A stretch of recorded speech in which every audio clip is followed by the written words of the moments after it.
Okay, so would you unpack that word when you say connected just a little more? Because I worry about people saying, "Well, yeah, I'm connected. I got friends, right? I got friends." What kind of one more of that? I want to throw that at Raymond as well. Is connected mean to you? Yep. So I'm going to throw this back at you, Dennis, because last time I was here, I remember that you brought up a term and it stuck with me, a Waffle House friend, right? Or maybe it was Raymond. One of you did. And a Waffle House friend, as you explained it to me, is who can you call at 2 a.m. and say, "Hey, I need you to meet you at Waffle House. Be there in a half hour. Bring a shovel. Don't tell anybody." How many people are showing up? Right now, that's yours, and it's stuck with me because it's good. But that helps me understand like relationships of depth where we're not playing nice anymore. We're being real with one another. We're allowing each other to see the good Whoa, things in our life, but also the challenging things and the whoa, brokenness in our life. whoa.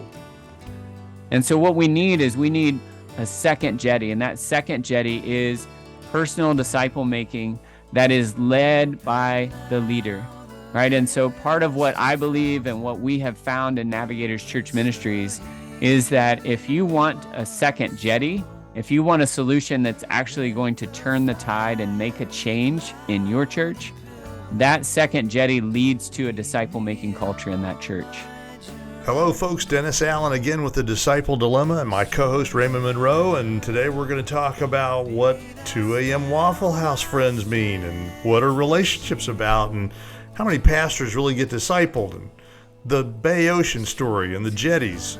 All that's coming from our revisit from Justin Gravitt with Navigator's Church Ministry. Justin is in the marketplace working with churches and pastors. He sees it, he's experiencing it, and today he's going to help us get a grip on what's going on in the world of discipleship in the West, the good and the bad. Here's Justin. Here we go. Justin Gravitt, welcome back to the Disciple Dilemma. It's terrific to see your face on our podcast again.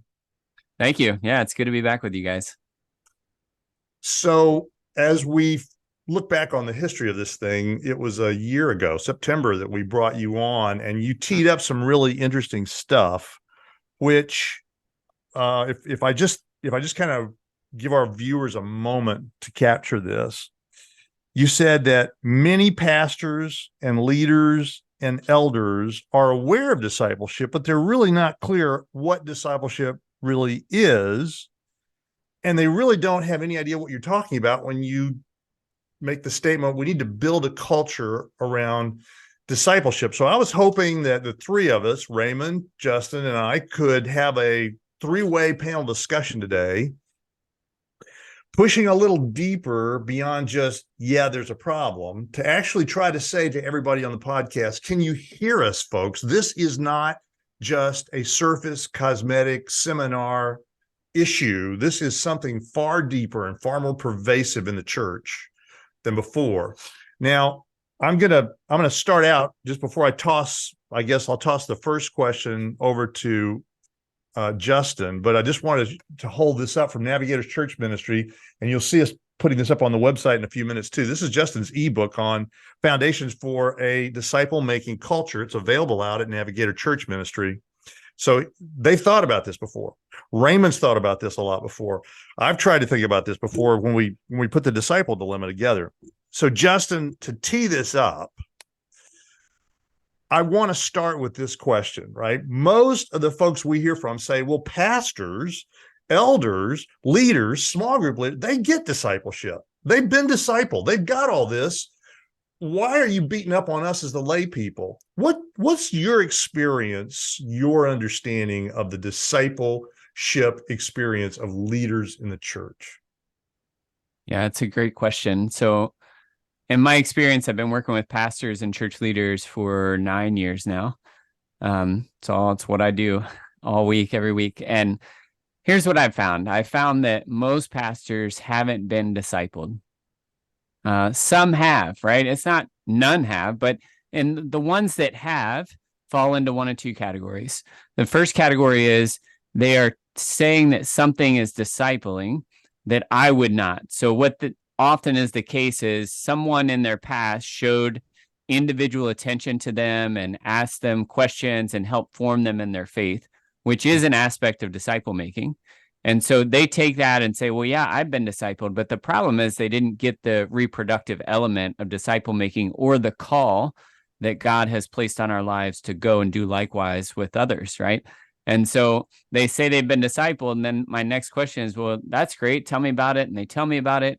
And then I ask inevitably, well, how's it going for you? Who are you discipling? And 9 times out of 10, they tell me no one, or they tell me, a dozen people, which is, again, referring to a very different thing than what you and I and Raymond are trying to talk about today. So I'd add to that most have no training in disciple making. The ones, whether they have or haven't been discipled throughout their seminary experience, whether they have a master's or a PhD, most have never had a class even in how to make a disciple.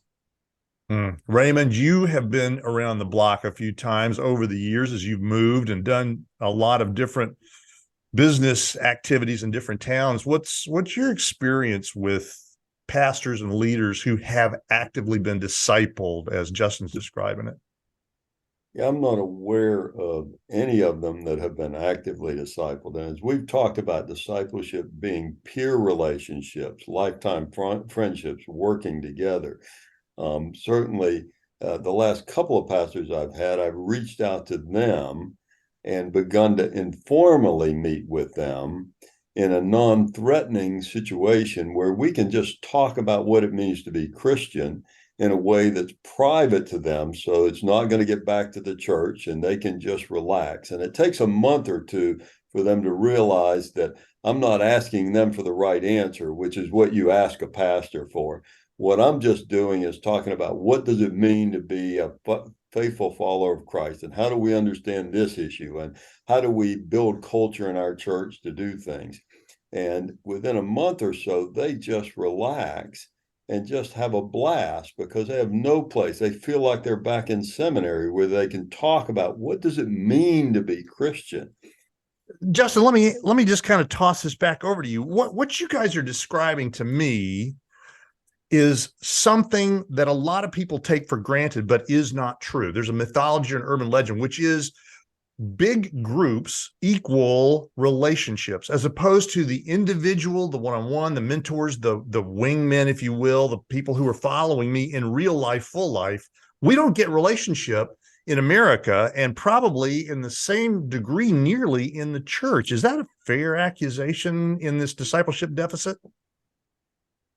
I think so. I think that part of our problem in the West is our culture doesn't spin us into places where we're connecting with others, right? So if you're not connecting with people in your workplace, depending on your age, right? So I'm in my mid 40s, my age down, like there's not those spaces to connect naturally.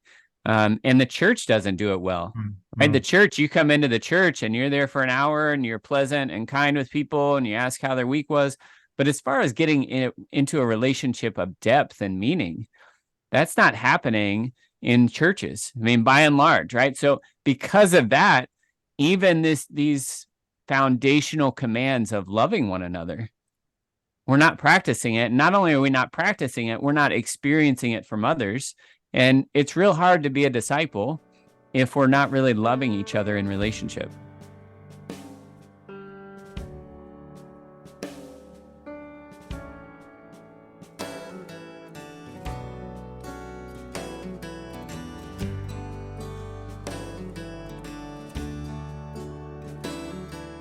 Okay, so would you unpack that word when you say connected just a little more? Because I worry about people saying, well, yeah, I'm connected. I got friends, right? I got friends. What kind of one more of that? I want to throw that at Raymond as well. Is connected mean to you?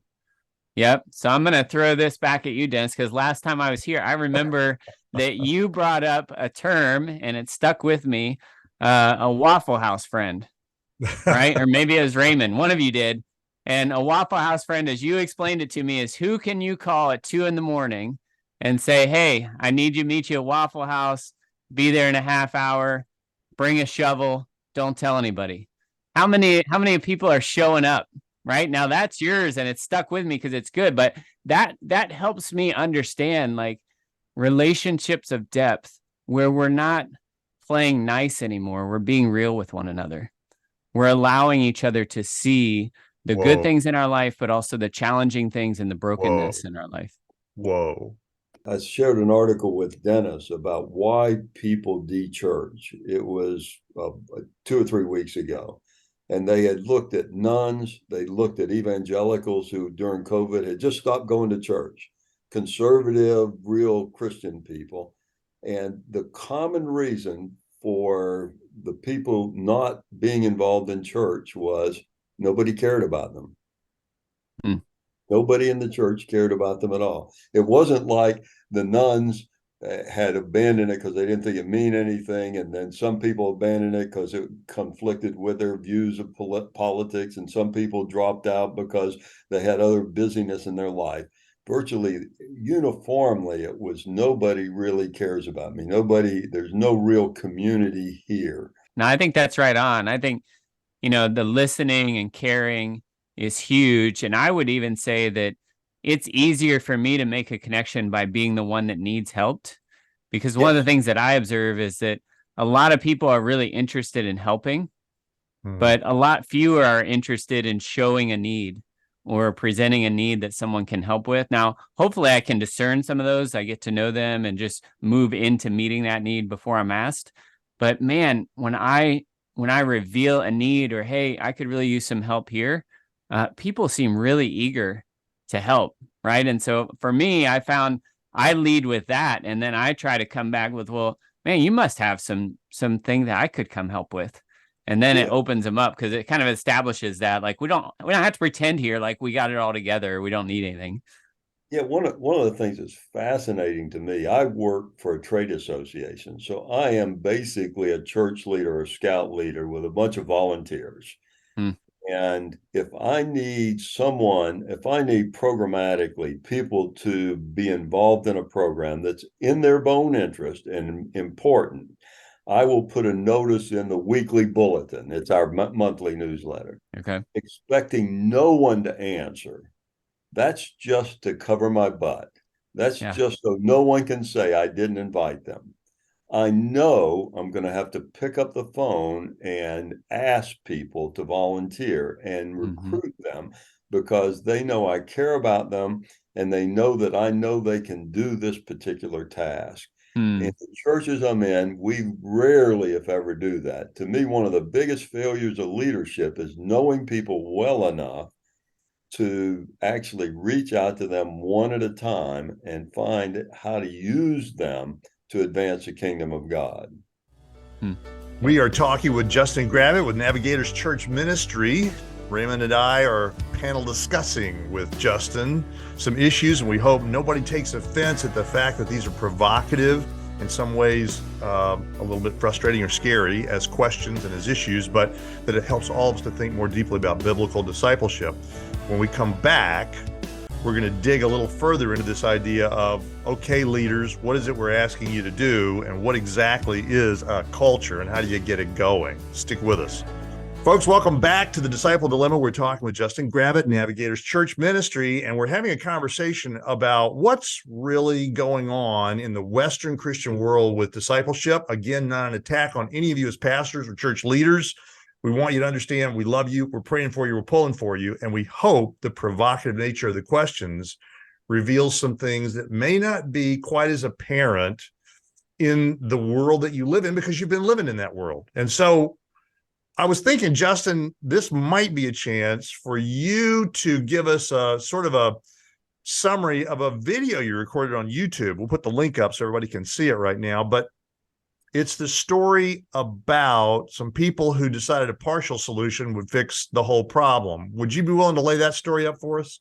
Yeah, absolutely. So the story happened. It's a true story about a place called Bay Ocean, Oregon.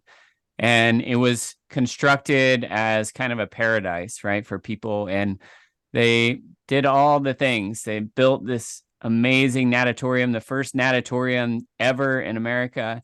And they moved a bunch of people out there. And then they realized that the ocean was starting to swallow this strip of sand where they'd built all this.